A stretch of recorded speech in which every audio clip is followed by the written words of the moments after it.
Hi, అందరికీ నమస్కారం. ఈరోజు మేము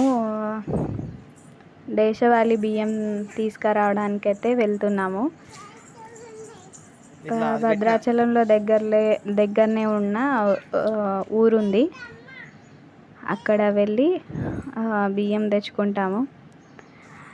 ఎండాకాలం స్టార్ట్ అయినాయి కదా అని మా పాపకు స్కార్ఫ్ కడుతున్నాను. చక్కగానే కట్టుకుంటుంది, ఏమి ఏడవదు అసలు. అక్కడ ఇవ్వడానికి డబ్బులు తీస్తే తనే పట్టుకుంటా అని ఒకటే వెంట పడ్డది అన్నట్టు. ఇలా పర్సులో పెట్టు అంటే కూడా పెడతలేదు. చివరికి తీసుకున్నాను ఏదో ఒకటి చెప్పి. బండి మీద అయితే వెళ్తున్నాము. శ్రీరామనవమి దగ్గరలో వస్తుంది. భద్రాచలంలో అయితే మొత్తం బ్యానర్స్ డెకరేషన్ అయితే బాగా చేస్తున్నారు. ఇది మెయిన్ గేట్. ఇక్కడ నుంచి గుడికి వెళ్ళే దారి అన్నట్టు. టెంపుల్ రోడ్ అంటారు. ఇక్కడ నుంచి మనం ఎటు వెళ్ళినా బ్రిడ్జ్ అయితే క్రాస్ చేయాల్సిందే భద్రాచలంలో.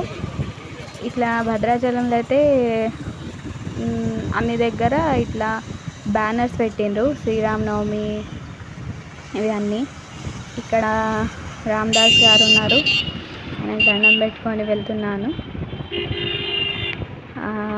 భద్రాచలంలో ఇటు సైడ్ పార్క్ ఉంది. ఒకటే పార్క్ ఉంది భద్రాచలంలో. ఇటు నుంచి కూడా గుడికి వెళ్ళచ్చు. బ్రిడ్జ్ పక్కనే ఒక పార్క్ ఉంటుంది. బ్రిడ్జ్ నుంచి వెళ్ళేటప్పుడు అయితే కొద్దిగా బాధ అనిపిస్తుంది.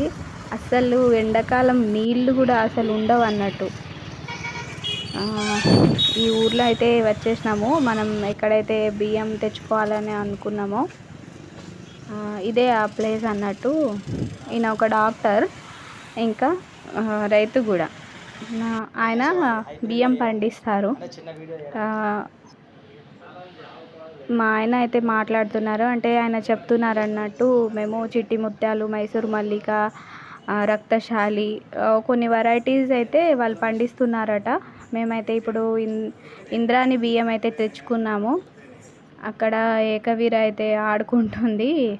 కట్టిన స్కార్ఫ్ మొత్తం తీసేసి ఆడుకుంటుంది. తనకు అంతే కావాలి. ఇక కొంతసేపు మాట్లాడి ఆయన పండిస్తున్న బియ్యం అవి అన్నీ మాకు వివరంగా చెప్పిండ్రు అన్నట్టు.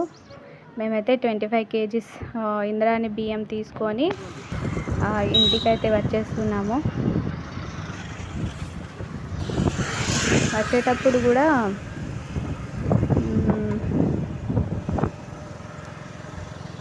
కొద్దిగా ఎండ ఉన్నది అన్నట్టు, ఎక్కువ మరీ ఏం ఎండ లేదు. బ్రిడ్జ్ చూస్తున్నాను. బ్రిడ్జ్ అయితే కంప్లీట్ అయిపోయింది, పక్కన కడుతున్నారు.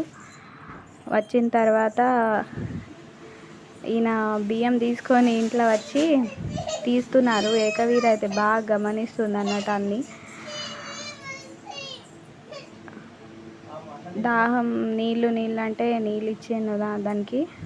ఇచ్చిన తర్వాత మా ఆయన బియ్యం తీసి చూపెడతా అని, ఎట్లా ఉన్నాయో ఒకసారి చూడాలి మరి అని తీస్తున్నారు. తీసి ఎట్లా చూపెట్టిండ్రో అది చూసి ఏకవీర కూడా అలానే చేస్తుంది. ముందు వీడియోలో అయితే ఉంది. మా వీడియో అయితే మీకు నచ్చినట్టయితే లైక్, షేర్ అండ్ సబ్స్క్రైబ్ అయితే తప్పకుండా చేయండి. ఏకవీర మాట వినండి. ఏం బియ్యం అవి చెప్పు. ఇంద్రాని బియ్యమా?